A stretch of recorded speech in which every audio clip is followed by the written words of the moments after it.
श्रीमद् राजचंद्र पत्रांक 449 भाग 3 449 पार्ट 3 विषय ओप संज्ञा तारीख 13/9/1999। नमो अभियंताय नमो सुताय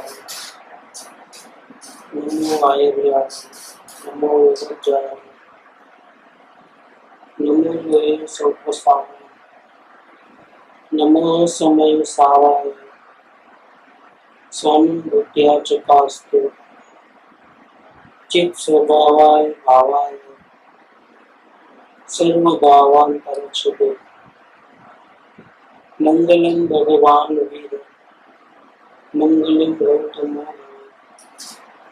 मंगलम कुंड कुंडाय जैन धर्मोष्टि मंगल सर्व मंगल मांगल्य सर्व कल्याण कारकम प्रधानम सर्व धर्माय जैनम जयपुर शासन ओंकार बिंदु संयुक्तम नित्यं ध्यायन्ति योगिनः कामदं मोक्षदं चैव ओंकाराय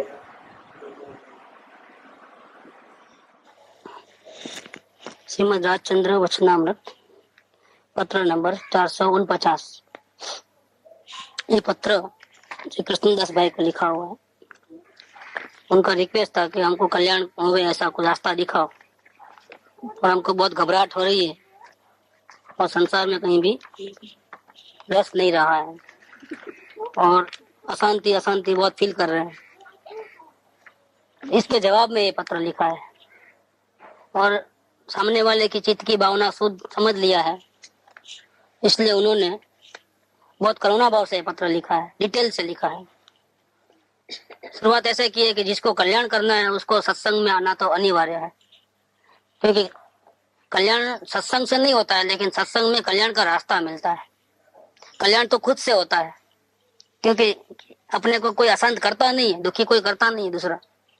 हम ही अज्ञानता के कारण से गलत समझ लेते हैं और हम स्वयं अपने को दुखी करते हैं। वो कैसे हम अपने आप को दुखी करते हैं, ऐसी कौन सी गलती करते हैं, वो गलती को कैसे निकालना, आगे कैसे बढ़ना, ये सब बातें सत्संग में मिलती है। इसलिए आत्म कल्याण करना है तो सत्संग अनिवार्य है। पूजा भक्ति नहीं करोगे तो चलेगा, एक दफे वेरी बिगिनिंग में उपास आदि नहीं करोगे तो चलेगा, लेकिन सत्संग तो कंपलसरी है। जब तक हमको अपने स्वरूप का पता नहीं लगे तब तक वो सत्संग अनिवार्य हो गया है। अब सत्संग में आने के बाद बाह्य प्रवृत्ति जो दिखती है लोगों की, वहां नजर नहीं रहनी चाहिए, नहीं तो अविश्वास पैदा हो जाएगा, क्योंकि कोई पूर्ण वितराग नहीं है। संपूर्ण राग द्वेष मुक्त तो कोई भी नहीं इस काल के अंदर। इसलिए आपको डाउट हो जाएगा कि भाई बातें तो बड़ी बड़ी है और राग द्वेष तो चल रहे हैं, तो कैसे ज्ञानी है, ये साधन में ऐसा क्यों है, वो आगे कैसे बढ़ा, ऐसा हो जाएगा। तो शंका आएगी तो आपका ध्यान जो है हट जाएगा मूल बात से, और अगर जानकारी बुद्धि में होगी तो भी आप उसका अमलीकरण नहीं कर पाओगे। आप सिर्फ यहाँ आत्म कल्याण के लिए आए हो सत्संग के अंदर, और आपको सिर्फ ध्यान देना है हमारा आत्म कल्याण कैसे हो उसके ऊपर। दूसरे लोग क्या करते हैं, उसकी बाह्य प्रवृत्ति कैसी है, उसका मानना कैसा है, वो हमको नहीं देखना है। ये बात बताने के बाद कल्याण के रुकावट डालने वाले जो हमारे अनादिकाल के जो 3 दोष है उसकी चर्चा करी, मल, विक्षेप और अज्ञान। ये मल और विक्षेप जो है वो योग्यता की कमी है, और अज्ञान वो तो ज्ञानियों के द्वारा ही मिलता है। रास्ते के बारे में जानकारी तो ज्ञानी के सिवा कोई दे सकता नहीं। ये 3 गलती के कारण से आत्म कल्याण नहीं होता है। और अब आगे बताया है कि ऐसा 3 गलती होने के उपरांत जीव नई गलती कौन सी करता है। तो नई गलती के अंदर लोक संज्ञा, ओक संज्ञा और असत्संग, ये 3 नई गलती है। जो पहले वाली गलती थी योग्यता की कमी और मोक्ष मार्ग संबंधी अज्ञानता, सही जानकारी नहीं, अज्ञान, छूटने की विधि क्या है, मार्ग क्या है वो नहीं मालूम है, और हमारे में अयोग्यता बहुत सारी है। वो तो अनादिकाल के दोष है, लेकिन वो अनादिकाल के दोष के उपरांत अब जो शांति के लिए जो कुछ भी उपाय करता है, तो वहां पर लोक संज्ञा अगर रखता है तो बहुत बड़ा दोष है कि लोगों में दिखावा होवे, लोगों में जिसको मान समझते हैं ऐसा कार्य करने की इच्छा हो। लोगों की नजर में हम भले ही कुछ भी तकलीफ उठाए, लेकिन लोगों की नजर में मान पत्र मिले, सम्मान मिले, चार लोग ताली बजाए, फुलहार पहनावे, ऐसा काम करना है। और भले गलती हो रही है लेकिन अभी हम इतने लोगों को छोड़ के नहीं जाएंगे वापस। इतने दिन साथ में रहे तो इनको कैसे छोड़ सकते हैं? ऐसा लोक संज्ञा रहती है। या हम धर्म के मार्ग में चले जाएंगे तो फिर अड़ोस पड़ोस वाले क्या बोलेंगे, कुटुंब परिवार वाले क्या बोलेंगे, समाज क्या बोलेगा, सगे संबंधी क्या बोलेंगे, ये सब बातें हैं, वो लोक संज्ञा वाली बातें हैं। लोगों की नजर में हमको अच्छा रहना, इसलिए हम वर्तमान में दुख उठाना चाहते हैं, सही उपाय नहीं करना चाहते हैं। तो ये लोक संज्ञा है। लोक संज्ञा में क्या है कि लोक संज्ञा तो मिट गई समझो, लोगों का दिखावा नहीं है। हम आत्म कल्याण के लिए कुछ न कुछ उपाय करते हैं लेकिन वो गलत है कि सही है नहीं मालूम, और हमने उसको सही मान लिया अपने मन से ही, और फिर करने लगे क्रियाएं, उसका जो चिंतन मनन जो भी है वो करने लगे। और ऐसा करने से, धार्मिक प्रवृत्ति में रहने से हमारे क्रोधादि कसाय पहले जितने नहीं होते हैं, कम हो जाते हैं। पहले बहुत आसान थे, अब धार्मिक क्रिया में, धार्मिक क्षेत्र में आने से, ऐसी प्रवृत्ति करने से, शास्त्र आदि पढ़कर नॉलेज लेने से हमको कसाय कम हो जाता है। तो हम ये समझते हैं कि हम बराबर आगे बढ़ रहे हैं। देखो पहले ज्यादा था अब कम हो गया है, ऐसा करते करते कसाय खत्म हो जाएंगे, राग द्वेष खत्म हो जाएंगे, बिल्कुल हमारी लाइन बिल्कुल सही चल रही है। तो आत्मदर्शन हुआ नहीं है, और इसके पहले जो कुछ भी हम सही कर रहे हैं ऐसा लगता है, ये सब योग संज्ञा में जाता है। ये योग संज्ञा बहुत खतरनाक चीज है। वहां पर कि हम मेहनत तो इतनी करते हैं, तो सब कर्मों के उदय के अधीन है, तो फिर हमारा पुरुषार्थ या आत्मा का नहीं होता है। तो ये भी कर्मों के उदय के अधीन है तो नहीं, वर्तमान पुरुषार्थ कर्मों के उदय के अधीन नहीं है। हमारा प्रयास, हम आगे नहीं बढ़ते हैं, इतनी कोशिश करने के बाद भी हम आगे नहीं बढ़ते हैं, तो कर्म का उदय बीच में आ गया ना। तो वैसा नहीं है, कर्म का उदय हमारे आत्मा पुरुषार्थ में उसका लेना देना नहीं है कुछ। वर्तमान बुखार आएगा तो शरीर में आएगा, आत्मा में थोड़ा आएगा। और कुछ भी प्रॉब्लम आएगा कर्म के उदय का तो वो बाहर में आता है, बाहर में उल्टा सुल्टा होता है, अंदर में कुछ भी नहीं होता है, आत्मा को कोई टच भी नहीं करता है। इसलिए आत्मा स्वतंत्र रूप से चाहे जैसे कर्मों के उदय में भी आत्म साधना कर सकता है, उसमें कर्मों की हेराफेरी नहीं है। लेकिन ये समझता है कि अब मैं धीरे धीरे कर्म कटते जा रहे हैं, मैं सही रास्ते पे हूँ, आत्मज्ञान नहीं हुआ है। और अगर अपने आप को सही रास्ते पे चल रहा हूँ, सही मेहनत कर रहा हूँ, बराबर चल रहा हूँ, अब मेरी लाइन बराबर है, ऐसा अगर मान लिया तो ये योग संज्ञा है। तो योग संज्ञा से नुकसान क्या होता है? लोक संज्ञा से नुकसान ये होता है कि जीव सही रास्ता मिलता है तो भी अपने संबंधियों को, सगे संबंधियों को, लोगों को छोड़ नहीं सकता है। लोग क्या बोलेंगे करके कहीं गलत रास्ते में ही पड़ा रहता है, मालूम पड़ने के बावजूद भी, क्योंकि लोगों का टाना बाना सुन नहीं सकता है वो। और योग संज्ञा का प्रॉब्लम क्या आता है कि गलत रास्ते को सही मान लिया, या तो आत्मा का दर्शन हुआ नहीं, इसके पहले हम सही चल रहे ऐसा मान लिया है, तो क्या होगा कि हम फिर आगे का पुरुषार्थ रुक जाएगा, फिर सही पुरुषार्थ करने का उसका दिल खत्म हो जाएगा, आगे बढ़ने का नहीं रहता, बस सब बराबर है, चल रहा है, धीरज तो रखनी पड़ती है ना, ऐसा चलता है। उसमें दूसरा एक दिमाग में क्या आता है कि हम सही चल रहे हैं, अब धीरज तो रखनी पड़ेगी, एकदम थोड़ा जल्दी हो जाएगा। ऐसा करके धीरज के बहाने भी उसको ऐसा लगता है कि मैं सही चल रहा हूँ, सही चल रहा हूँ, सही चल रहा हूँ। ये बहुत बड़ी गड़बड़ है। ये योग संज्ञा खतरनाक इसलिए है, योग संज्ञा का प्रॉब्लम क्यों है इतना सारा, कि सही मार्ग में आने वाले जीव को तो ज्यादातर योग संज्ञा ही होती है। क्योंकि वो बोलता है हम शास्त्र बराबर सच्चे शास्त्र पढ़ रहे हैं, सच्चे देव गुरु के शरण में आए हैं, उनकी हर बात मानते हैं, उनके प्रकार से ध्यान अवलोकन सब कर रहे हैं, तो हम बिल्कुल सही चल रहे हैं। सही चलने वाला मामला तो निकाल देना माइंड में। आत्मज्ञान होने के बाद ही सही चल रहे ऐसा लेना, इसके पहले हम सही चल रहे हैं लेकिन अभी भी हमारी कोई ऐसी गलती जरूर है जिसके कारण से हम आगे नहीं बढ़ रहे।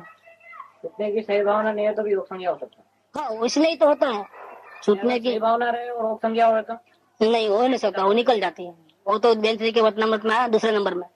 अगर आत्मलग्नि सही होगी तो थोड़ी बहुत गलती भी होगी अगर, तो वो निकल जाएगी, वो रहेगी नहीं, गलती नहीं रहेगी।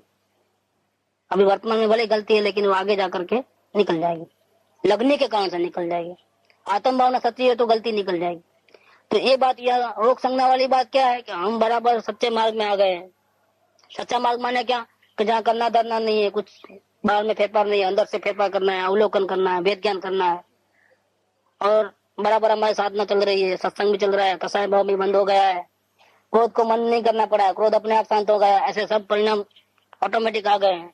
और फिर भी हम अवलोकन कर रहे हैं लेकिन आत्मज्ञान तक नहीं पहुंचे हैं। अब ऐसी पोजीशन के अंदर क्या होता है कि जीव को ये संतोष हो जाता है कि भले हमको आप भी आत्मज्ञान भले ही नहीं हुआ है लेकिन हम है तो उसी मार्ग पे, हमारी लाइन बराबर चल रही है और दूसरे लोग जल्दी पहुंचे हैं, थोड़ा हमको लेट लगेगा लेकिन हम पहुंच जाएंगे जरूर। इतना जो कॉन्फिडेंस जो रहता है आत्मज्ञान के पहले बहुत बड़ा खतरा है। वास्तव में क्या होता है, ये कॉन्फिडेंस ही रुकावट है। अगर इसके जगह ऐसा माने कि मेरी गाड़ी बिगड़ जाएगी, मैं पहुंचूंगा नहीं, ऐसा अगर लेवे तो क्या होगा, तो संवेग उत्पन्न हो जाएगा।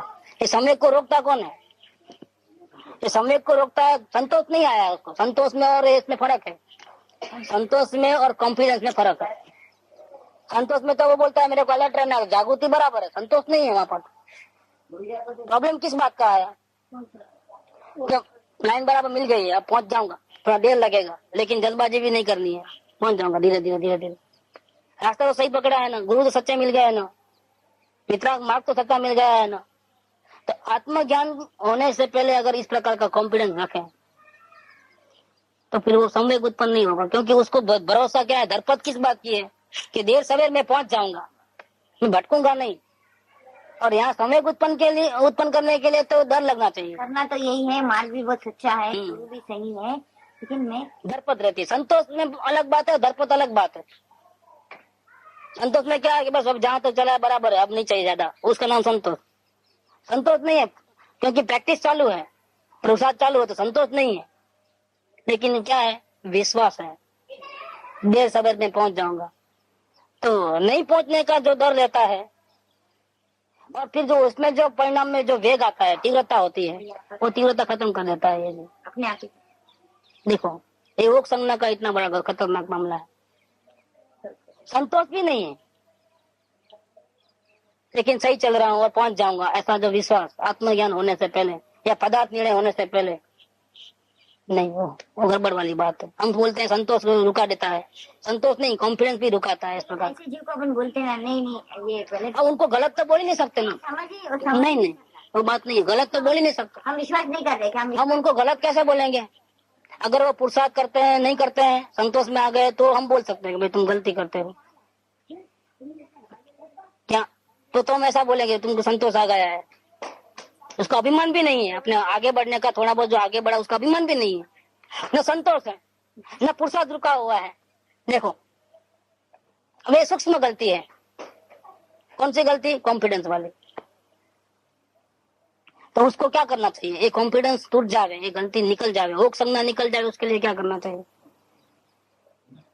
ये कॉन्फिडेंस कहाँ से आया? पहले कॉन्फिडेंस आया कहाँ से? कि आत्मा ने सदगुरु को पहचान लिया। एक बात, ये मार्ग अंतर से सच्चा लगा है, बाहर से नहीं, बुद्धि से नहीं आया है, अंतर से सच्चा लगा है। और सच्चा लगने के पीछे एक कारण ये है कि उसने प्रयोग किया है अवलोकन का, इसलिए भी वो सच्चा है मार्ग। क्योंकि अब खुद ने दूसरे पे विश्वास नहीं किया, खुद चल करके पक्का लगाया कि नहीं बिल्कुल मार्ग तो सही है। अब कोई ऊपर से भगवान भी आया तो भी मैं परीक्षा लेवे तो मैं बोलूंगा नहीं, मार्ग दूसरा नहीं, यही मार्ग है। इतना कॉन्फिडेंस आया है, इतनी श्रद्धा बैठ गई है, उसमें अपना अवलोकन का पुरुषार्थ का अनुभव भी शामिल है। बुद्धि का प्रयोग नहीं है, बुद्धि का डिपेंडेंस नहीं है, दूसरे के कहने से नहीं माना है, ठीक। और अलर्टनेस है, जागृति है, संतोष नहीं है, अभिमान नहीं है, जीवन में बदलाव आया है, ये सब कुछ हुआ है। अब नेचुरली उसको कॉन्फिडेंस तो आएगा ही आएगा कि मैं पहुंच ही जाऊंगा करके। इतना सब जो प्रैक्टिकल सेल्फ डिपेंडेंस से इतना आगे बढ़ा है तो कॉन्फिडेंस तो आएगा ही आएगा। तो ये रुकावट बनता है कॉन्फिडेंस में, क्योंकि ये कॉन्फिडेंस का नाम ही योग संज्ञा है। योग संज्ञा उसको ही बोलते हैं। अब क्या किया जाए इसके बारे में? यहाँ तक लाने के बाद क्या करना चाहिए कि भले ही हमने सही कदम उठाया, सब कुछ सही चल रहा है बिल्कुल,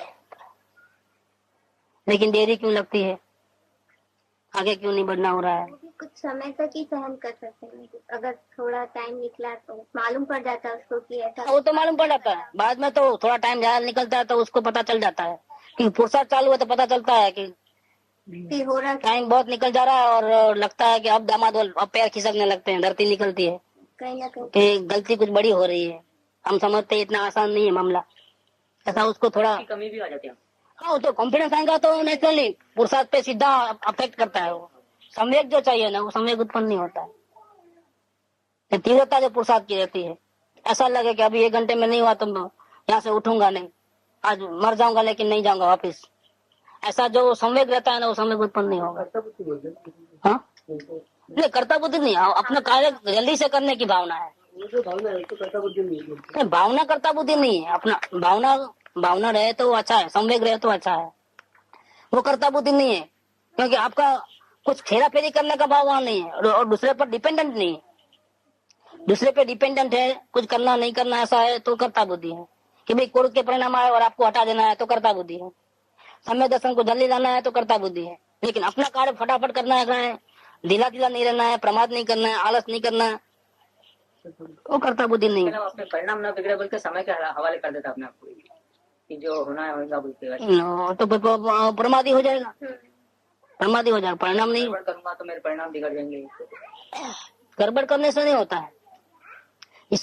वो तो फिर प्रमाद धीरज वाली हो गई, धीरज की मात्रा बढ़ गई हमारे ज्ञान के अंदर, तो फिर वो ऐसा सोचता है। धीरज की मात्रा बढ़नी नहीं चाहिए, प्रमाद की मात्रा नहीं बढ़नी चाहिए। परिणाम में प्रमाद और धीरज दोनों अपोजिट में है।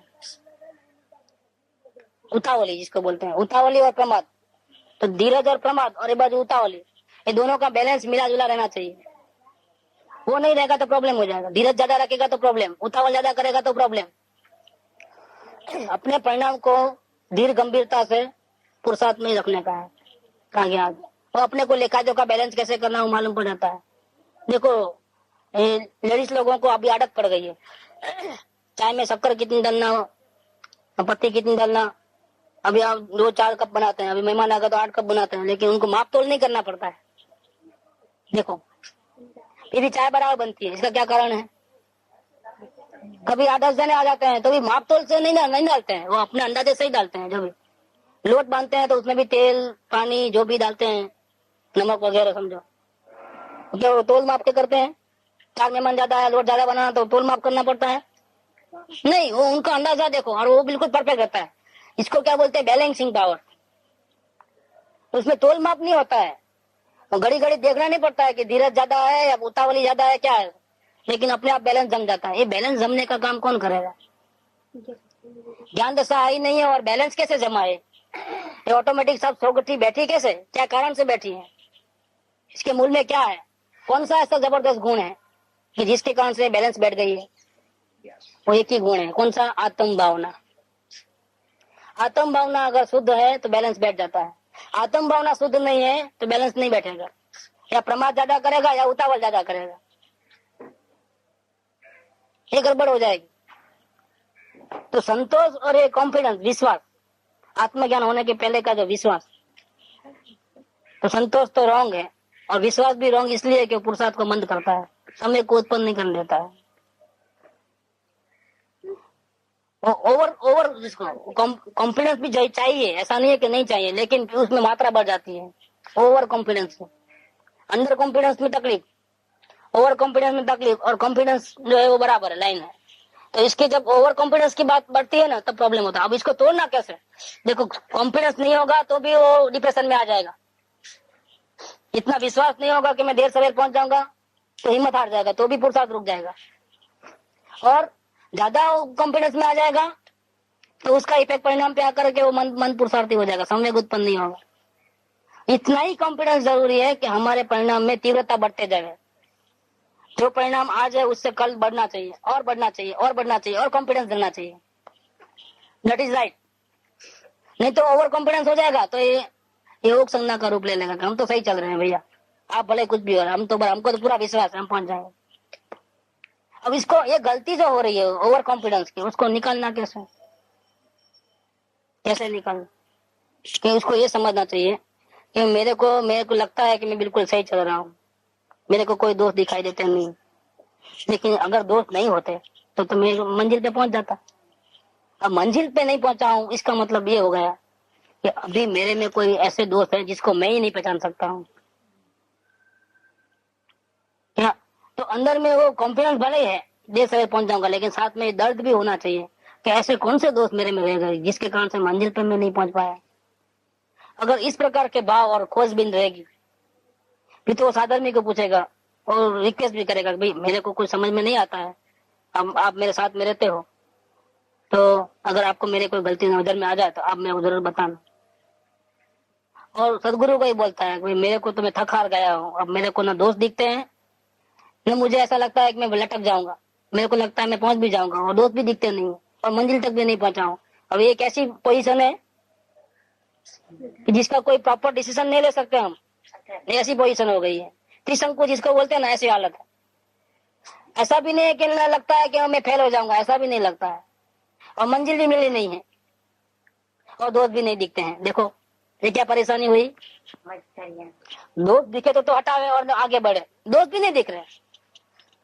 ऐसा भी नहीं लगता है कि मैं फेल हो जाऊंगा, तो उसका उस प्रकार का जो डर होना चाहिए वो भी नहीं है।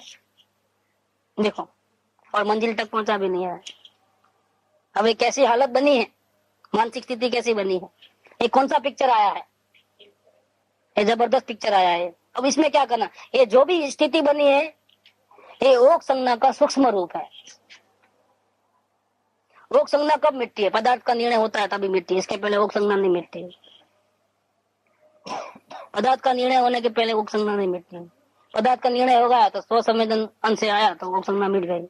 अब ओक संज्ञा में ये ओक संज्ञा तब तक पदार्थ का निर्णय नहीं होता। हाँ ये नहीं मिट्टी तब तक पदार्थ का निर्णय। हाँ ऐसा है। 20 वर्ष ले लो, हाँ। एक दूसरे को निमित्त निमित्त संबंध है। कुदरती बात ओक संज्ञा की अच्छी निकली। ये पोजीशन कैसी आई कि मंजिल तक पहुंचे नहीं पहुंचेंगे ऐसा डर नहीं है। देखो कैसी पोजीशन आई है, अजब गजब पोजीशन आई है और दोस्त दिखते नहीं। अब ऐसी स्थिति में आदमी परेशान हो जाए, वो खुद तो परेशान हो, लेकिन सदगुरु को परेशानी हो जाए कि ये क्या हो गया है। इसका कोई दोस्त दिखे तो बतावे, लेकिन दोस्त भी नहीं दिखते। इसको कोई अविश्वास की कमी है तो हिम्मत बनावे, वो भी नहीं है। देखो अब क्या करें, कैसे करें। वो बिल्कुल अभी जैसा बोलते हैं ना, अब आगे कैसे बढ़ना, स्टॉप जैसा हो गया है मामला।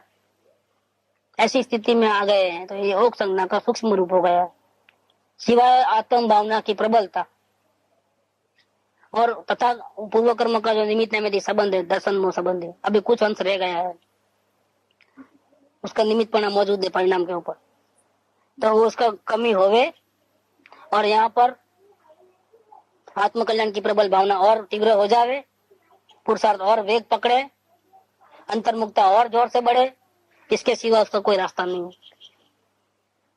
इस ऐसी हालत में जीव को ऐसा लगना चाहिए कि भले ही मेरे को दोस्त नहीं दिखते हैं, लेकिन अगर कोई भी दोस्त नहीं होता तो मैं मंजिल पे पहुंच जाता। तो दोस्त जरूर है लेकिन मेरे को मालूम पड़ते। तो दोस्त कौन से हैं ऐसी देखने की तीव्रता बढ़ानी चाहिए। अपने परिणाम की जो जागृति है, अवलोकन है, उसको और तीव्र रूप से, सूक्ष्म रूप से देखना चाहिए कि कौन सा प्रॉब्लम है, ऐसा पकड़ लेना चाहिए। ऐसा नहीं करके सदगुरु को ही पूछे कि क्या प्रॉब्लम है। सदगुरु को पूछे वो भी एक रास्ता है, लेकिन सदगुरु भी यहाँ पर इस पोजीशन में कुछ परफेक्ट गाइडेंस नहीं दे पाएंगे। इसकी मन की जो स्थिति है ना, उसको जो सवाल पूछेंगे उस पर से 3 प्रॉब्लम पूछ ले, वो तो निकल गए हैं कि भैया तुमको अविश्वास है कि मैं फेल हो जाऊंगा, तो वो तो नहीं है, तो ये प्लस पॉइंट हो गया। कोई दोस्त आपको दिखते हैं, कहीं रुचि है क्या संसार में, कोई पदार्थ में, समाज का, कुटुंब का, शरीर का, कोई संकल्प विकल्प, ये सब चेकअप कर लेंगे तो वहां भी कोई दोस्त दिखाई देते नहीं। विचार ज्यादा नहीं आते तो क्या करोगे आप, बोल तो मेरे विचार ज्यादा नहीं आते, ज्यादातर ब्लैंक ही रहता है, आप क्या करोगे आप। कोई एकदम रिलैक्स पन फील होता है जबरदस्त, दोस्त भी देखा नहीं, कोई रुचि कहीं रह गई हो तो चेकअप करो तो वो भी नहीं मिलता है। अब ये पॉइंट निकल गया, अब मंजिल तक नहीं पहुंचा है, वो तो हकीकत है, वो तो स्वयं भी बोल रहा है। अब क्या किया जाए, वो इसमें तो कुछ नहीं कर सकते आप, आपके हाथ में कोई बाजी नहीं है। इसीलिए इस काल में क्या होता है कि जो सूक्ष्म दर्शन मोहनीय कर्म का जो अभी निमित्तिक संबंध रहा है बाह्य से और कर्म योग का विषय है, उसकी कुछ मात्रा रह गई है, वो एक कारणभूत है निमित्त की दृष्टि से। और अंदर की दृष्टि से खुद का इतना संवेग अभी उत्पन्न नहीं हुआ है, जिस मात्रा में संवेग होना चाहिए वो उत्पन्न नहीं हुआ है। और इस हालत में जीव को क्या करना चाहिए कि इस हालत में अगर भक्ति के प्रकार में जीव जुड़ जाए तो दर्शन मोह जो कर्म का निमित्त है उसको हटा सकता है। दर्शन मोह का जो 2 पाये का जो दोष है, दो मेन दोष दर्शन मोह संबंधी, वो ये रहता है कि ये जीव ने अनंत काल में अपने आत्मा की संभाल नहीं रखते हुए अपनी आत्मा का बहुत अनादर किया है। स्वयं ही परमात्मा है लेकिन कभी इसका ध्यान नहीं रखा है, संयोगों का ध्यान रखा है, शरीर का, समाज का, कुटुंब का, देश का, लोगों का, इसलिए अनंत काल में इसने बहुत विराधना की थी। वो तो अभी संभल गया है तो वो तो गलती निकल गई, लेकिन दूसरी गलती इसने और एक भी की है दसनमो संबंध कि भूतकाल में भी उसने कोई सदगुरु मिले होंगे, उनका अनादर किया है, उनके वचनों का मजाक उड़ाया है, उनका तिरस्कार किया है, और उसके कारण से जो कर्म बंधन हुए हैं और जो दसनमो जो फैक्टर अभी भी विद्यमान है, जिसका कर्जा चुकाया नहीं है, उसका अभी बराबर ठीक ठाक नहीं किया है, तो फिर और क्या करना चाहिए इस बारे में। आत्मा की संभाल लेना शुरू किया तो वो बात तो सॉल्व हो गई, वो प्रॉब्लम फर्स्ट वाला प्रॉब्लम। लेकिन सेकंड प्रॉब्लम जो ज्ञानी पुरुषों की विराधना अनजाने में भी हो गई है या जान के भी हो गई है भूतकाल में, उसका क्या करोगे आप, उसका निवेड़ा कैसे करोगे। और इसी कारण से दर्शन मोनीय कर्मों का कुछ इफेक्ट हमारे परिणाम पे रहता है। नहीं तो ये हालत नहीं होती, सभी को ऐसी हालत नहीं होती, सभी का तो जंप हो जाता है, एक पोजीशन से आगे फटाक से निकल जाता है, संवेग में ही निकलता है तो वो बीच में स्पीड ब्रेकर का असर नहीं करता, सीधा ही। लेकिन कोई जीवों को भूतकाल में बहुत विराधना की है ज्ञानी पुरुषों की, तब यहाँ ऐसी हालत में रुकना पड़ता है कि पदार्थ का निर्णय नहीं होता है, गलती दिखती नहीं है और अविश्वास भी नहीं है। अब ये पोजीशन में आने वाले जीव को क्या करना चाहिए। सबसे सरल उपाय है किसी विद्यमान सत्पुरुष के चरण में पड़ जाना, सर्वस्व अर्पण कर देना, टोटल सरेंडरशिप और भक्ति भाव में आ जाएगा तो उसका काम हो जाएगा।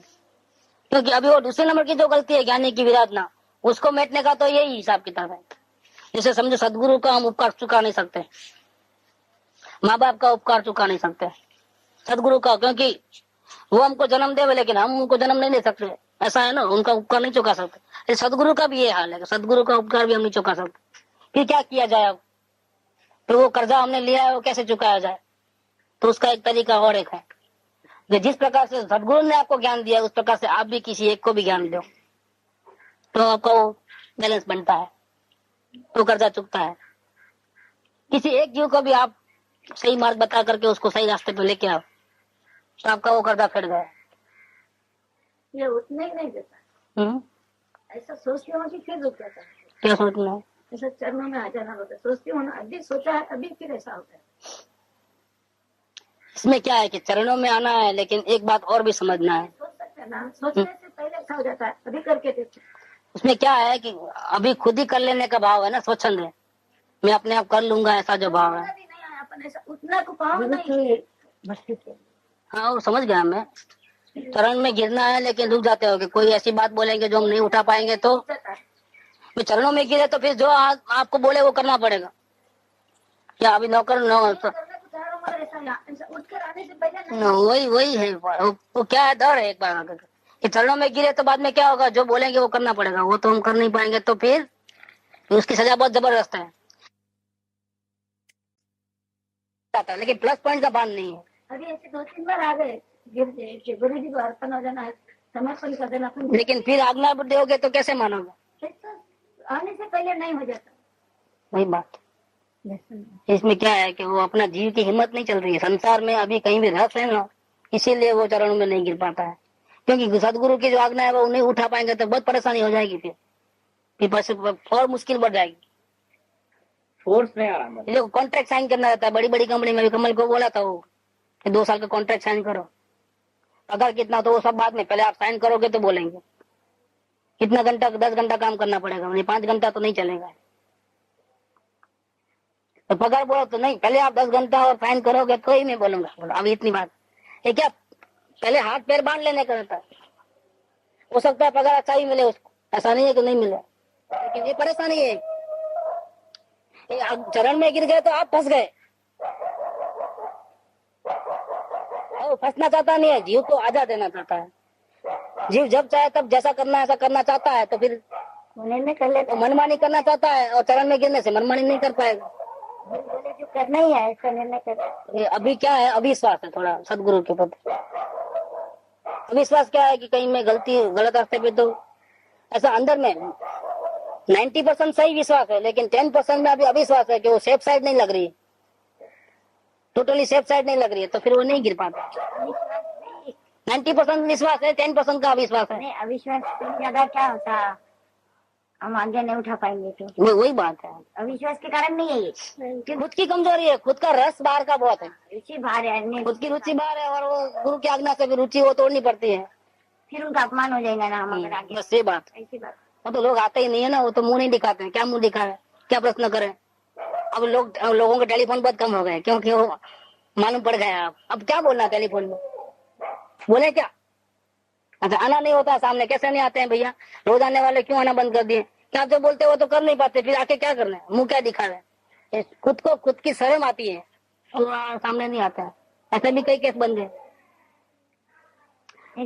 तो स्वच्छंद, यहाँ पर स्वच्छंद माना दीक शत्रु माँ दी छंदे न मराय, जाता सदगुरु शरण माँ अल्प प्रयास है। ये सदगुरु के शरण में जाने से जो गुणों की उत्पत्ति होती है, एक्चुअल में शरण में जाना यही एक बड़ा गुण है, दूसरे गुण तो पैदा बाद में होंगे। आप झुकने को तैयार हुए ना सर्वस्व अर्पण करने के लिए, तब एक्चुअल में सदगुरु के शरण में अर्पण करते हो कि अपने मंजिल को पाने के लिए करते हो। देखो, सदगुरु के शरण में जाने से नुकसान होता है कि फायदा होता है। समर्पण दिया वो तो समय कैसे होगा। हाँ, बस ये बात है, ये बात है, पहला नंबर का संकेत है, लिखे ना ऊपर, ये सबसे बड़ा सदगुण है। लिखे ना, फिर मोक्ष मिले तो मेरे पास से रहना, ये बात तो लिखी। बॉर्डर पे आ जाता उसका बिल्कुल। बस वो शरण में आए इतनी देर है, शरण में आया तो सेफ साइड हो गई, यही एक बड़ा गुण है। फिर शरण में आने के बाद दूसरे गुण भी पैदा होंगे, जितनी बोझा कम हो जाएगा वो तो अलग बात है, वो तो एक्स्ट्रा बेनिफिट है। लेकिन शरण में आना, और ये जो ओक संज्ञा वाला जो जिसको बोलते हैं सूक्ष्म रूप है ओक संज्ञा का, ये जो अपने सच्चे वितराग धर्म में आने के बाद भी शास्त्र सच्चे मिल गए, गुरु सच्चे मिल गए, और हमको इतना शास्त्र का अभ्यास है इसलिए हम पिर जाएंगे, हमारा सब बराबर है, वो ओक संज्ञा वो स्थूल रूप है। और ये जो ओक संज्ञा का जो रूप है कौन सा, कि दोष दिखे नहीं, अविश्वास होवे नहीं और मंजिल मिले नहीं, ये जो त्रिशंकु जो हालत है, मानसिक जो स्थिति, ये ओक संज्ञा का सूक्ष्म रूप है। अब सिवाय भक्ति के और कोई कारण नहीं है। कमी कहाँ रह गई, अब वो मात्रा डाल दो उसके अंदर, सर्वस्व समर्पण का भाव ला लो, बात की नहीं, ये इसमें से पार निकल जाओगे, वापिस नहीं आओगे, आगे निकल जाओगे। तो दो बातें बताई, वो लोक संज्ञा और ओक संज्ञा। तीसरा पॉइंट है असत्संग। ये नई गलती जो करता है उसका, पुरानी गलती थी मल विक्षेप और अज्ञान, लेकिन नई गलती ये लोगों की नजर में जो लोगों को अच्छा लगे वो धर्म करना, वो संप्रदाय में रहना, वो क्रियाकांड करना, वो शास्त्र पढ़ना, वो लोक संज्ञा। और ओक संज्ञा में ये कि हम सही चल रहे हैं, आत्मज्ञान होने के पहले सही चल रहे हैं, ऐसा जो बात अंदर में रहता है, जो कॉन्फिडेंस रहता है, वो ओक संज्ञा है। और तीसरी गलती है वो असत्संग की गलती है, कि असत्संग करते हो मतलब सही सत्संग नहीं करते। तो इसके कारण से आत्मा के संबंध में, आत्म कल्याण के संबंध में हमारी गलत कल्पनाएं हो जाती हैं। बस ये सबसे बड़ा नुकसान का कारण बनता है।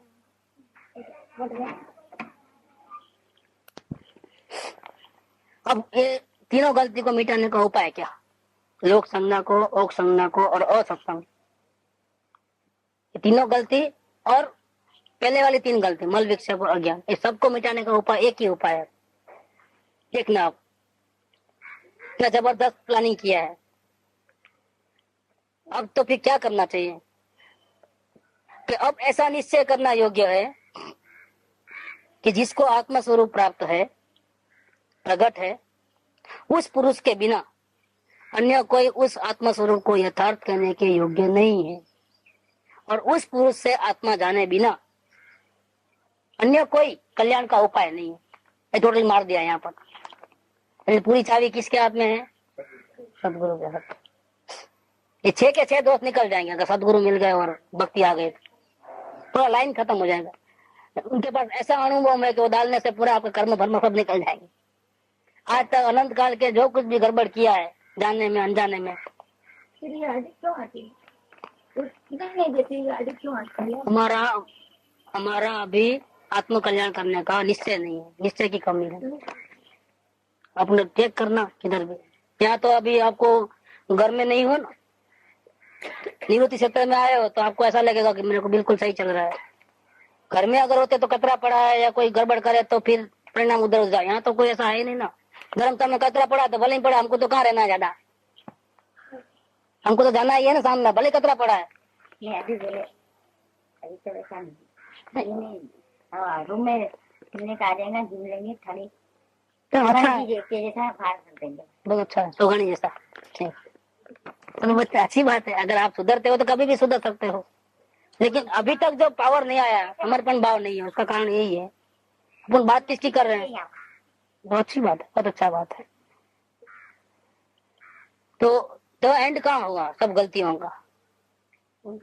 सदगुरु के चरण में आते ही लाइन के लिए पूरा पूरा का पूरा भस्मीभूत। उसके पास जो ऐसा पावर है, ऐसी विधि है कि अनंत काल में जितने भी हमने जाने अनजाने में जो दोष किए हैं दर्शन मुंह संबंधी, उन सबका एक साथ में काड़ी लगाने का रास्ता उनके पास है, पूरा जला के खाक कर दे।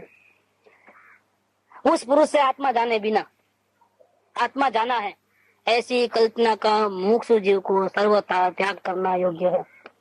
मुमुक्षु जीव को देखो, मुमुक्षु और अज्ञानी में अंतर है वापिस। जिसको आत्मा ज्ञान नहीं है सब अज्ञानी, ऐसा नहीं है। जिसको आत्मज्ञान नहीं है उसमें से कुछ लोग मुमुक्षु भी हैं। मुमुक्षु माने क्या कि भले आत्मा ज्ञान नहीं हुआ है लेकिन अज्ञानी से अलग है। अज्ञानी किसको बोलते हैं कि आत्मज्ञान नहीं हुआ है लेकिन छूटने की भावना ही नहीं है, उसका नाम अज्ञान है। और आत्मज्ञान नहीं हुआ है फिर भी छूटने की भावना है, मुक्त होने की भावना है, उसके लिए प्रयास भी है, संसार में रस नहीं है, उदासीनता है, वैराग्य है, मात्र मोक्ष अभिलाष है, कसाय की उपशांतता है, ये जो गुण है, और अपने को छूटने की भावना है, कर्म बंधन नहीं हो इसका भावना है, ये मुमुक्षु है। लेकिन ऐसे मुमुक्षु को वो कल्पना बिल्कुल छोड़ देनी चाहिए। कौन सी? कि कोई ज्ञानी पुरुष प्रत्यक्ष में नहीं मिले हैं और हमको आत्मा संबंधी जानकारी ऐसी जो हमारे में जो अंदर में भाव कल्पना हो जाती है, वास्तव में कल्पना है। भले वो समय सार पढ़ करके नक्की किया हो, भले वो कानी स्वामी की टेप सुन करके नक्की किया हो, या कृपालुडे के वचन सुन के नक्की किया हो पढ़ करके, लेकिन अगर आत्मा ज्ञान खुद को नहीं हुआ है और ऐसा समझता है कि मुझे आत्मा के बारे में जानकारी है, अगर मुमुक्षु जी अगर ऐसा समझेगा तो मुमुक्षु से ज्ञानी नहीं बन पाएगा, मुमुक्षु से वापिस अज्ञानी बन जाएगा। ये बात इधर लिखी है। ये 6 के 6 कल्याण के लिए जो 6 दोष है उसको सबको खत्म करने का तरीका कि मुमुक्षु जीव को ज्ञानी पुरुष से आत्मा जाना है, उस पुरुष से आत्मा जाने बिना आत्मा जाना है, ऐसी कल्पना का मुमुक्षु जीव को त्याग कर देना चाहिए। इसके आगे एक शब्द है, क्या लिखा है? सर्वथा त्याग कर देना चाहिए। मन में, वचन में, काया में वो बात ही नहीं आनी चाहिए नव कोटि कि हमने आत्मा को जाना है, वो बात ही नहीं आनी चाहिए। उस आत्मा रूप पुरुष के सत्संग की निरंतर कामना रखकर तो मुमुक्षु जी को क्या करना चाहिए कि भले मैं शास्त्र पढ़ के विद्वान जैसा हो गया हूँ, सही मार्ग में आ गया हूँ, आत्मा का सच्चा थियोरिकल नॉलेज मेरे पास है, बाहर में जो जब तब आदि क्रिया भी शास्त्र के अनुसार हो रही है, बिल्कुल कोई गलती कहीं भी नहीं है, अंतर का पुरुषार्थी चल रहा है, वैराग्य भी आया है, उदासीनता भी आई है, संसार में रुचि भी नहीं है, छूटने की निरंतर कामना है। इतने सारे गुण प्रकट होने के बावजूद भी उसको कामना कौन सी रखनी चाहिए? उस आत्मा रूप पुरुष के सत्संग की निरंतर कामना रख करके उदासीनता से लोक धर्म संबंधी और कर्म संबंधी परिणाम से छूटा जा सके, इस प्रकार से व्यवहार करना। व्यवहार कैसे करना कि व्यवहार बढ़ते जावे ऐसा नहीं, कम हो ऐसा। लोक धर्म संबंधी जो हमारी ड्यूटीज है वो भी कम होते जावे, और कर्मों के उड़े से जो आई ना भी आई, दोपहर में भी आती, कितने बजे आती? नहीं, दोपहर में उधर आती। ऐसे मुमुक्षु जीव को क्या करना चाहिए कल्याण के लिए कि ज्ञानी पुरुष के प्रत्यक्ष समागम की निरंतर कामना रखनी चाहिए। क्योंकि ऐसी अवस्था, उत्तम अवस्था में आने के बाद भी जब तक ज्ञानी पुरुष से भेद ज्ञान का मंत्र नहीं मिलेगा, इसको बीज ज्ञान बोलते हैं, सुधारस बोध बीज बोलो, वो जब तक नहीं मिलेगा तब तक आत्मज्ञान तो होने वाला नहीं। ऐसे जी तो कांजी स्वामी के टाइम पे भी थे, तो रेगुलर कांजी स्वामी का सत्संग होता, योग्यता की मल विक्षेप था ना। देखो गांधी स्वामी मिले तो उनको अज्ञानता मिट गई, मोक्ष मार्ग कैसा है वो मालूम पड़ गया, लेकिन अनादि का जो मल विक्षेप पड़ा है उसका क्या सरलता नहीं थी, अपने में क्षमा भाव नहीं था, अपने दोषों का अवलोकन नहीं था, आरंभ परिग्रह तो अल्पता नहीं थी, और ज्ञानी पुरुष की भक्ति नहीं थी, संपूर्ण विश्वास नहीं था। भक्ति भी थी, समर्पण भाव था, सब था, लेकिन एक तो ये बात थी क्योंकि अभी आप जो बोले ना, दोषों का अवलोकन, समर्पण भाव ये भक्ति, वही भक्ति का भाव है। बता देना उसका। बाह्य भक्ति थी, अंदर की भक्ति कहाँ, समर्पण भाव कहाँ था। वो तो सोनगढ़ आते थे तो एक तो 12 साल में एक बार या 2 बार आते, लेकिन कैसे आते, ऐसे ऐसे जो कंटिन्यूस साथ में रहते थे ना, वो तो उल्टा और बिगड़ गए मामला। साथ में रहना माने नहीं। वो तो प्रॉब्लम क्या हो गया, वो तो स्टार्टिंग में दे दिया इसके अंदर कि ज्ञानी पुरुष की प्रवृत्ति कैसी होती है, गर्म पानी जैसी। और उनको क्या लगता था कि वास्तव में कसाय कर रहे हैं, हमारे साथ राज्य हमारे साथ राजद्वेष कर रहे हैं, हमारा अपमान कर रहे हैं, हमको रिस्पांस नहीं दे रहे हैं। साथ में रहने वाला सेवा करता है तो उसको रिस्पांस की बहुत ज्यादा रहती है कि सदगुरु उनके सामने नहीं देखे, बात नहीं करे और सेवा सब करा ले और भाव नहीं दे रहे। अब परेशानी बहुत हो गई। चांदी के थाली में खाना खा रहे हो। कैसे क्या काय को खाते भैया, सारे उसको जितने अंदर में गड़बड़ होती है ना, उसको किसको नहीं होती है। और ऐसा ही हो रहा है, अभी तो जीवन दृष्टांत है वो चीज का। वो तो मर गया समझ लेना। आत्म भावना के बिना सदगुरु के साथ रहना मतलब अपने आप को जहर पीना समझ लेना, जिंदा मार डालना है। तो आगे बढ़ने वाला भी नहीं बढ़ेगा, वो तो मर जाएगा सीधा ही। बात नहीं सुने तभी उनको रात में छोड़ा, एक बात सुनते एक नहीं सुनते। मतलब आत्म भावना के साथ सदगुरु के साथ रहोगे तो तिर जाओगे, लेकिन आत्म भावना नहीं है, भावना संसार की है। और फिर सदगुरु के साथ निरंतर रहने का बात बात में बांधा पड़ेगा। मालूम पड़ जाती है भावना। और उसमें क्या करो, विराधना कितनी करते हो, जितना दूर रह के नहीं, जितना दूर रह के विराधना नहीं करेगा उतना नजीक रह करके विराधना करता है। कि वो टीवी क्यों देखते हैं, ऐसी मजाक क्यों करते हैं, वैसा खाने में वो ऐसा मंगे क्यों उन्होंने, जो खाना खा सकता नहीं आत्मा तो मंगे क्यों उन्होंने। देखो अभी परेशानी हो जाए, एक एक बात में परेशानी हो जाएगी। मोटर में कैसे बैठे, पैदल नहीं चल सकते थे क्या, दूसरे का ध्यान क्यों नहीं रखे, मुमुक्षुओं को विचारों को करूँ तो बहुत परेशानी है। जिसको लेकर गए दवा क्यों लिए, शरीर से आत्मा भी नहीं, दवा क्यों लिए भैया, इतना राग शरीर से हो गई तो परेशानी हो जाएगी बहुत बड़ी। और ये जीवन दृष्टांत, ऐसे भी केसेस जीवन दृष्टांत है। दूसरे जीवों को दिखाते मुश्किल हो जाता है, बहुत मुश्किल हो जाता है। और दूसरे आने वाले भी नहीं। यहाँ तो उसके मन में ऐसा हो जाता है, बाद में निकल जाता, बात अलग है।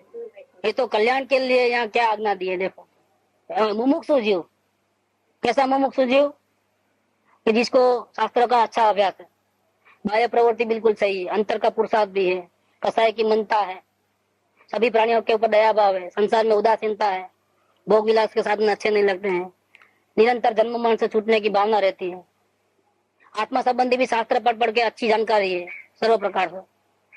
और ऐसे जीव को क्या करना चाहिए, इसकी बात चल रही है, ताकि वो मुमुक्षु अवस्था में से आगे बढ़ करके ज्ञानी अवस्था में आ जाए, आत्मदर्शन हो उसको।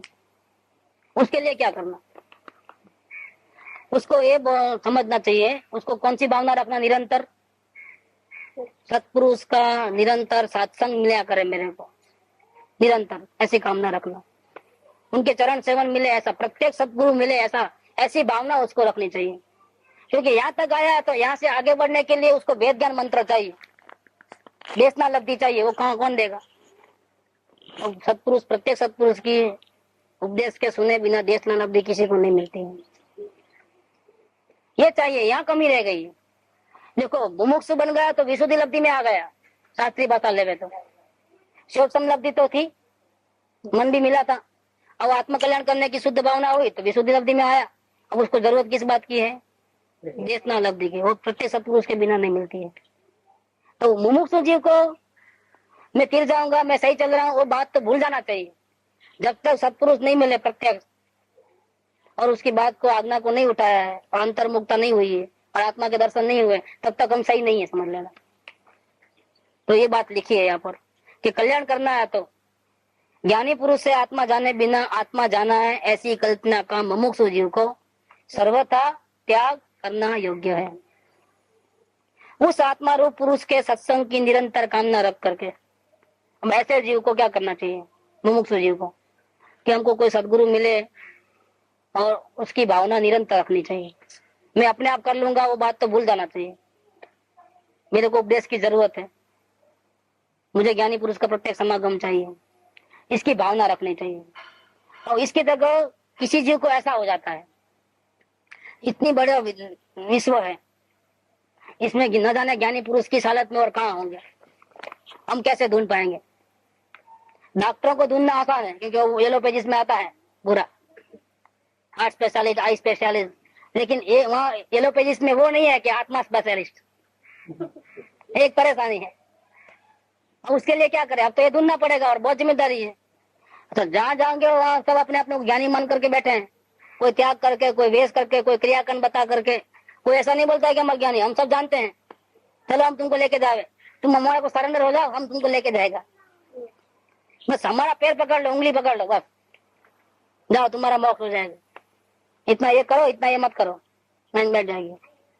तो किसकी सही माने, किसकी गलत माने, किसको सच्चा गुरु माने, इतनी बड़ी दुनिया में कहाँ जावे हम। एक प्रॉब्लम हो जाता है मुमुक्षु जीव को, इसका समाधान कैसे करोगे। तो बहुत से लोग क्या करते हैं कि वो पॉसिबल नहीं है भैया, इसे क्या करें, किसी का सत्संग नहीं करना, अपना अपना जो चल रहा है वो चलने दो गाड़ी। बड़े सत्पुरुष हमारे पास नहीं है, लेकिन सत्पुरुष के लिखे हुए शास्त्र तो हमारे पास है ना, वो पढ़ करके विधि सीख लेंगे आत्मज्ञान करने की, और हम आगे बढ़ जाएंगे। लेकिन क्योंकि अभी हमारे पास वो ताकत नहीं है, इतना समय भी नहीं है, कभी कभी ढूंढने में ही पूरी जिंदगी चले जाएगी, तो क्या करोगे। तो फिर हमको तो ये सब गड़बड़ नहीं करनी है, इतना मेहनत नहीं करनी है हमारा। लेकिन सिद्धांत तो सिद्धांत है, आपको मेहनत नहीं करनी है तो इसका मतलब ये होगा कि आप मुमुक्षु तो भले ही हो गए हो, लेकिन प्रत्येक सत्पुरुष की समागम की आपको भावना नहीं है। सत्पुरुष मिले नहीं मिले वो अलग बात है, वो अलग सब्जेक्ट हो गया, क्या आप ढूंढो नहीं मिले वो अलग बात हो गई, लेकिन भावना नहीं होना वो गुनाह है। बात क्या चल रही है, ये आगे का मुमुक्षु से ज्ञानी बनने के लिए बीच में सत्पुरुष के उपदेश की जरूरत पड़ती है, वो नहीं मिलती है, इसलिए आपने भावना भी छोड़ दिया ढूंढने की, वो मेहनत भी नहीं करना है, भावना भी खत्म कर दिया है, तो ये बहुत बड़ा गुनाह है। कि भावना रखो नहीं मिले इस जन्म में वो अलग बात हो गई, लेकिन भावना नहीं रखोगे तो नहीं चलेगा, क्योंकि सिद्धांत ऐसा कहता है। क्या अगर मुमुक्षु अवस्था में हो तो आपको जब तक आत्मदर्शन नहीं होगा, जब तक आपको प्रत्यक्ष ज्ञानी पुरुष का चरण सेवन नहीं होगा। तो क्या करना आप, क्या आपको भले नजीक में मिले नहीं मिले समाचार कि यह ज्ञानी पुरुष है, ये आपको रास्ता बताएंगे, कोई नहीं जानता है, जिसको पूछे उसको नहीं मालूम है, तो भी आपको भावना तो रखना है। आप इतना तो कर सकते हो ना, आप ढूंढने का प्रयत्न नहीं कर सकते हो, लेकिन भावना तो रख सकते हो ना कि मुझे मिले करके। जब ऐसी भावना अगर आप रखोगे तो ये निश्चित है कि देर सवेर आपको ज्ञानी पुरुष मिलेंगे मिलेंगे मिलेंगे। एक बात तो वो निश्चित है। दूसरी बात क्या निश्चित है कि मुमुक्षु से अज्ञानी बनने में देर नहीं लगती है, क्योंकि ये कुछ समय की अवस्था होती है। जैसे पानी गर्म किया और बाथरूम में रखा, लेकिन फिर दूसरा काम याद आ गया तो वो करने गए, तो फिर क्या होगा, गर्म पानी की अवस्था कब तक रहेगी, वो कोई टिकने वाली बात नहीं है, वो तो फिर डाउन हो जाएगा मामला। तो मुमुक्षु का पीरियड बहुत शॉर्ट पीरियड होता है, ज्यादातर में सब अज्ञानी होते हैं। मेरे को संसार से छूटना है, ऐसी जो भावना है वो ज्यादा देर टिकती नहीं है। अगर सत्संग निरंतर मिलता रहा, मतलब अग्नि पे पानी है तब तो गर्म होते रहेगा क्या, लेकिन सत्संग भी छूटा हुआ है और आपको आत्मकल्याण की भावना हुई है, बहुत प्रबल वैराग्य आया है। ये नहीं होता है कि घर में कोई डेथ हो जाता है और वैसा वैराग्य आता है कि आत्मकल्याण कर लेना है, सब आसार है। और कितना देर का रहता है, 12वां 13वां हुआ कि गया गया पूरा। ऐसा है, मुमुक्षु की भावना भी ऐसी होती है। लेकिन वो भावना कौन सी, मुमुक्षु को कि मुझे कोई ज्ञानी पुरुष मिले, ऐसी भावना अगर निरंतर रहेगी आगे का रास्ता जानने के लिए, तो क्या होगा, मुमुक्षुता भी टिके रहेगी। ये भावना क्या काम करती है, ये भावना निरंतर आपको रेस में रखती है, आउट नहीं कर देती है। अभी आप उम्मीदवार हो ज्ञानी बनने के, ये भावना का कारण है। ये भावना आपको मुमुक्षु से अज्ञानी नहीं बनाएगी, रोकेगी। और यही भावना है जिससे ऐसे पुण्य परिणाम उत्पन्न होते हैं, ऐसा उदय आता है कि जल्दी से जल्दी आपको ज्ञानी पुरुष का संपर्क होता ही है। और यही भावना है कि फर्स्ट टाइम मिले हैं किसी ज्ञानी पुरुष को, वो ज्ञानी पुरुष के साथ में रहने वाले 10 साल से रहते हैं, उनको पहचान नहीं हुई है। और यही भावना है फर्स्ट टाइम मिले उनको पहचान हो जाती है। देखो ये भावना का कितना जबरदस्त रोल है। ये आत्म भावना भावता जीव लय केवल ज्ञान दे, क्यों कहा ऐसा? ऐसा क्यों नहीं कहा कि समय दर्शन होगा तो ही केवल ज्ञान होगा, या मुनि बनोगे तो ही केवल ज्ञान होगा? ये बात क्यों नहीं? वेरी बिगिनिंग से लिया, अभी तो अनुभव नहीं हुआ है, भाव भाषण नहीं हुआ है, अवलोकन स्टार्ट नहीं हुआ है। देखो, और वेरी बिगिनिंग से ले लिया, क्या बात लिया? आत्म भावना भावता, फिर समय दर्शन होगा ऐसा भी नहीं लिया है। क्या आप आत्म भावना भाव का सम्मेलन होगा या मुनि बन जाओगे, ऐसा नहीं लिया। क्या लिया है? Top level, bottom to top, सीधा। कैसी जबरदस्त ये मंत्र, कैसी बात है, ये मंत्र बोलते हैं इसको, कि छोटे से शब्द में इतनी बड़ी बात कह देवे, गागर में सागर जैसा। ये कृपालुदेव की कमाल थी। ये आत्म भावना का कितना जबरदस्त रोल है कि मुमुक्षु जीव को कौन सी भावना बना, अगर कल्याण करना है तो, कि ज्ञानी पुरुष के सत्समागम में रहने की निरंतर भावना बना। अच्छा, और ज्ञानी पुरुष नहीं मिले तब तक निरंतर उनके समागम की भावना बाते हुए तो बाहर के व्यवहार के काम करने पड़ते हैं, लोक धर्म संबंधी और पूर्व कर्म के उदय जन्म संबंधी। वो कैसे करना, वो व्यवहार कैसे निभाना, कि जिस प्रकार से वो व्यवहार कम होते जावे, वहां से उस धर्म से, वो ड्यूटी से छूटा जावे, हटता जावे, आरंभ परिग्रह कम होता जावे, इस प्रकार से व्यवहार निभाना। वो बड़े परिग्रह बढ़े, धंधा बढ़े, कॉन्टेक्ट बढ़े, क्या परिग्रह और धमाल बढ़ जाए, ऐसा कम नहीं करना है। इतना वो भावना अगर सच्ची है तो वो कम करेगा, सब संकेला करते जाएगा। उपाधि कम, जितना परिग्रह कम होगा उतना, बिजनेस भी जितना कम ध्यान देना है उतना, मिनिमम ध्यान देने का। चल सकता है, नौकर चला सकते हैं तो अपने को सिर्फ हफ्ते भर का सीट देख लेने का, मगजमारी नहीं, सब सेटिंग करके रख देने का। थोड़ा कम जो कमाई होगी लेकिन सेटिंग कर देने का, इस प्रकार की। ऐसा हर जगह से अपने आप को, प्रवृत्ति को कम करते जाने का। जिस व्यवहार के करने में जीव को अपनी महत्ता आदि की इच्छा हो, पैसा बढ़े, मान बढ़े, सम्मान बढ़े, अधिकार बढ़े, क्या इस प्रकार का जो हमारी इच्छा हो, ऐसा एक भी व्यवहार नहीं करना। ये बाहर से कटिंग करने की व्यवस्था है। ये कल्याण करने के लिए क्या करना उसकी बात चल रही है। 6 के 6 दोष निकल जाएगा। कब? अगर ज्ञानी पुरुष मिलेंगे तो, और उसकी आज्ञा पे चलोगे तो पूरी लाइन कट ऑफ हो जाएगी, फिर संसार की लाइन ही खत्म हो जाएगी। हमारे समागम का अभी अंतराय जानकर निराशा को प्राप्त होना योग्य है। देखो, उन्होंने आत्म कल्याण के लिए लिखा है, कांटेक्ट करने का भी लिखा होगा, लेकिन पहले कह दिया कि हम अभी उपाधि में हैं, और पहले ही बातचीत हो गई होगी कि हम, हमारा कांटेक्ट अभी नहीं हो सकेगा। हम अभी तो क्या है, अभी भादरवा में जाते हैं गांव में, तो या कांटेक्ट इधर भी जाना है तो प्रवेशन पर्व चातुर्मास के दरमियान में, तो ये कांटेक्ट अभी तो नहीं हो सकेगा। तो उनको निराशा हुई होगी, आप नहीं आ रहे हो तो फिर हमको लेटर तो भी लिखो कि हमारा कल्याण कैसे होगा। और हमको बहुत निराशा हुई है कि आप हमारे कांटेक्ट में नहीं मिलोगे करके। देखो, उस वहां पर तकलीफ किस बात की थी उस जमाने में, आज से 100 साल 125 साल पहले की बात, कि एक तो मुमुक्षु को स्ट्रिक्ट ऑर्डर था कि आपको अगर कांटेक्ट करना है तो एडवांस में अपॉइंटमेंट लेकर के आना, क्या। और कृपालुदेव खुद भी अपने आत्म ध्यान संबंधी बहुत ज्यादा करते थे। कभी कभी तो सभी मुमुक्षु को मना कर देते थे। इवन लघुराज स्वामी जैसे जो स्थानक साधु थे उनको ही मना कर दिया था कि हम इधर आ रहे हैं लेकिन आपको आने की मनाही है आगे से ही, क्योंकि उनको मालूम था कि वो रह नहीं सकेंगे, वो आए बिना नहीं रहेंगे। लेकिन उन्होंने पहले एडवांस में लिख दिया कि मैं यहाँ आ रहा हूँ और आपको समाज कैसे ही मिल जाएंगे, और शायद वो आप अब आओगे भी, रह नहीं पाओगे, लेकिन आपको मनाही है, आप मेहरबानी करके नहीं आना। क्या कारण था कि हम यहाँ हमारे लिए पर्सनली जा रहे हैं, हमारे ध्यान के लिए जा रहे हैं, यहाँ हमारा उपदेश देने का कोई वो है नहीं, प्लानिंग नहीं है, हम हमारी आत्म साधना को बढ़ाने के लिए आ रहे हैं, इसलिए मेहरबानी करके नहीं आना। और अम्बालाल भाई को बोल दिया कि भैया कोई एक रसोईया ले लो, कोई वो अपॉइंट कर दो, उस गांव का नजीक में रहता हो, फिर सुबह शाम केला दूध देवे, एक आध रोटी देवे, बस है, अपने को ज्यादा नहीं चाहिए। उत्तर संध्या की बात। अब प्रॉब्लम क्या होगा, अम्बालाल भाई ने चालाकी की वहां पर, उसने रसोई बनाना सीख लिया। तो खुद वकील थे कि उनको उनके साथ में रहना का बहुत लोभ था। भले कुछ नहीं बोलेंगे नहीं, लेकिन साथ में रहेंगे तो भी उनकी मुद्रा देखेंगे ना, ध्यानस्थ अवस्था देखेंगे, उनका वैराग्य देखेंगे। अरे उनके दर्शन मात्र से ही बहुत बड़ा काम हो जाता है। ऐसे महायोगी थे वो तो।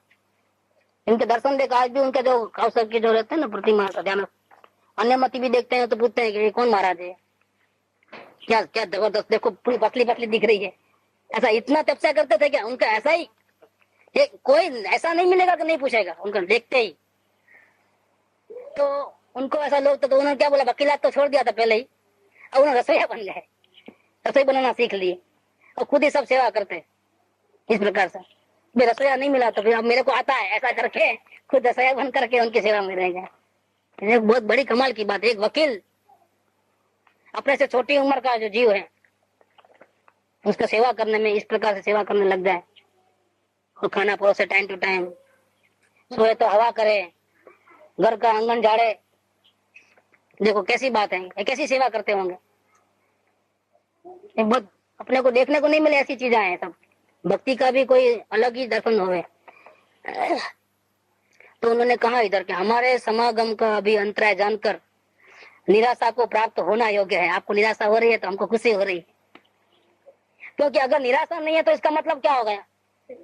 सदगुरु का कांटेक्ट करना हम चाहे और सदगुरु मना कर देगा कि भैया अभी कांटेक्ट करने का सिद्धांत नहीं, और आपको निराशा हो जाएगा। इसका मतलब क्या निकला? इसका मतलब ये निकला कि आपको सत्संग करने की भावना है।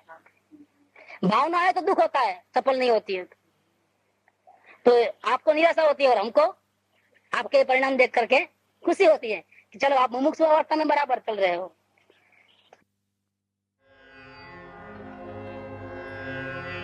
सुख धाम अन